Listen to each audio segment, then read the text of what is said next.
Miguel, eu sempre quis fazer uma pergunta para o Mink, mas nunca tive oportunidade. Queria que você contasse um pouco da história dos seus coletes, Mink, que desde muito novinho eu presto atenção. Isso. Olha, você sabe que eu pesquiso moda, né? E sua marca registrada são os coletes. Conta para a gente aí essa história. Olha, primeiro, eu vou dar um número atualizado, porque eu ganhei mais 2. Atualmente eu tenho 94 coletes. Esse é meu número. Eu comecei com essa história de colete quando eu estava exilado em Portugal. Eu dava aula no ISCTE, que é o Instituto Superior de Ciências do Trabalho da empresa, participava do MES, Movimento de Esquerda Socialista, e, sobretudo, participava do movimento da anistia.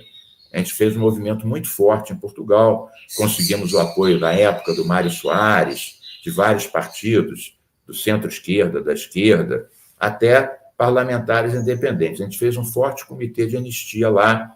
Eu trabalhava lá junto com o Alfredo Sirquis, com o Pedro Celso. Depois o próprio Brizola esteve conosco lá em Lisboa, participou dessas atividades. Cheguei a ficar bastante próximo do Brizola, participei do encontro trabalhista do PDT.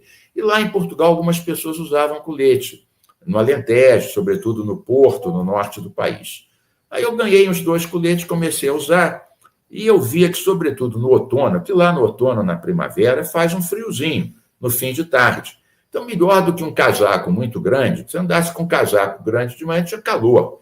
O colete é uma coisa prática, que protege as tuas costas, compõe com várias roupas diferentes. Você pode usar uma camisa lisa, né? E o colete já dá um charme qualquer, um colorido qualquer. Aí eu cheguei aqui, comecei a usar, e aí eu usava de vez em quando, não usava sempre como eu uso agora.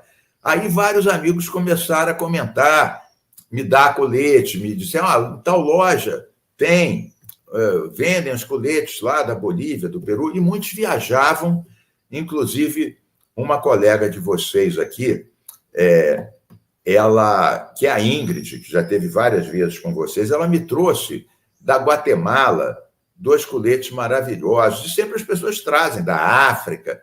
E aí ficou essa história. Aí eu tinha essa disputa com o Ziraldo, né? Quem tinha os coletes mais bonitos. Claro que ele dizia que era ele, esse era um dos poucos pontos que eu sempre adorei o Ziraldo. Esse era um dos poucos pontos que eu discordava dele, nós tínhamos uma disputa ideológica aí. Que legal. Sensacional. E qual é o seu preferido, hein? Olha, o meu preferido... Tenho. Eu vou trazer outro dia. Se eu levantar aqui agora, eu me desorganizo aqui. Mas é um exatamente que a Ingrid me trouxe da Guatemala, que é lindíssimo. Tem vários tons, tem um pouquinho de brilho. E eu tenho um para cada lugar. Por exemplo, quando eu vou Marcha da Maconha, eu tenho um colete com as cores do reggae, né? Quando eu vou para a marcha LGBT, eu vou todos os anos, pelo menos nos últimos 25. Eu comecei aí na marcha LGBT aqui do Rio, a parada, tinha 3.000 pessoas, agora tem 700 mil, 800 mil. Eu tenho os coletes que eu chamo de eco-gays, os coletes especiais de alguns estilistas, inclusive um que você deve conhecer, o Tufson, o Carlos Tufson, que é um estilista conhecido, né, que é um LGBT, meu amigo. Ele me deu uns coletes que eu uso normalmente na marcha LGBT. Então, eu tenho coletes para várias ocasiões diferentes. Sensacional. Eu vou te procurar, porque eu quero contar essa história escrevendo. É muito legal. Eu aproveito para... Eu tenho um videozinho que eu postei há, sei lá, um ano atrás, que eu fiz uma brincadeira. Eu, tirando e botando uns 5 coletes diferentes, ainda fiz uma pesquisa com os meus seguidores, qual era o que eles gostavam mais. Aí eu dizia, aquele que for votado aqui, quando a próxima votação importante que tiver na Assembleia, eu vou com o colete que vocês escolherem. E assim foi. Eles escolheram... Sensacional. Que tinha tons de vinho. Outfit. É o Eco Outfit do Carlos.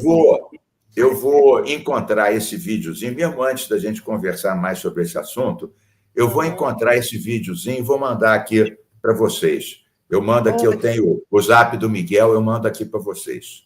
Maravilha, muito bom. Matou minha curiosidade, eu sempre quis te perguntar isso.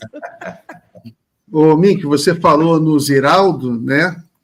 O Ziraldo Ele faleceu esse ano, dia 6 de abril, com 92 anos. Sabe que eu conheci o Ziraldo, eu saí com ele várias vezes. O Ziraldo legal. Era uma pessoa muito legal. Eu fui, né, no Fiorentina, em Brasília, a gente também saiu junto. Ele fez a logo do cafezinho para mim. Eu estava no restaurante de Brasília, aí eu falei, Ziraldo, eu tenho um portal chamado Cafezinho, deixa eu desenhar aqui. Aí ele fez um desenho de uma xícara num guardanapo. Ele era uma pessoa legal, eu tive várias vezes com ele. Ele era uma pessoa, além de ser muito divertido, era uma pessoa muito generosa, muito consciente. Ele era daquela turma antiga do Pasquim, da Resistência, foi preso algumas vezes. E ele tinha ideias, ele chegava, conversava comigo, propunha projetos de lei sobre cultura, e foi um dos que propôs um projeto que eu aprovei do Fundo Estadual de Cultura. Então, ele era um cara muito ligado e, ao mesmo tempo, tem humor, ele brincava com tudo e qualquer coisa, era um gozador, era muito bom. E ele tinha uma história com as crianças viam ele por causa do Menino Maluquinho e vários outros, parecia que tinha um ímã, atraía a garotada toda, era impressionante. Grande figura, que falta que ele nos faz. Aliás, vários fazem falta, né? Ele é um deles, Betinho, Chico Mendes, fazem muita falta. Outro dia eu estava lembrando do Jô Soares também. Eu fui, acho que 3 vezes entrevistado pelo Jô também, uma grande inteligência, uma pessoa arguta, sensível. Eu considerava ele assim, um grande entrevistador, e os papéis todos que ele fazia no humor, né? Aquele Último Exilado, naquele Reizinho. Olha, cada personagem, eu lembro dessa turma toda. Pois é.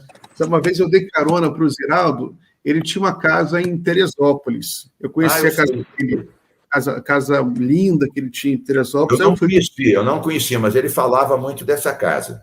Eu fui com um amigo meu, a gente conheceu a casa dele. Aí, no final, a mulher dele ia ficar por lá, e ele queria voltar para o Rio, estava voltando para o Rio, e eu estava voltando de carro e dei carona para ele. Eu tinha um carro muito, muito velho, eu fiquei com muito medo, não é possível. O meu carro estava escuro, eu fiquei pensando, não é possível, agora vai ter... Eu fiquei tão nervoso, estava com o Ziraldo do meu lado, estava na carona, meu carro muito ruim, vai dar um problema aqui, eu vou ficar conhecido para a história como o cara que matou o Ziraldo.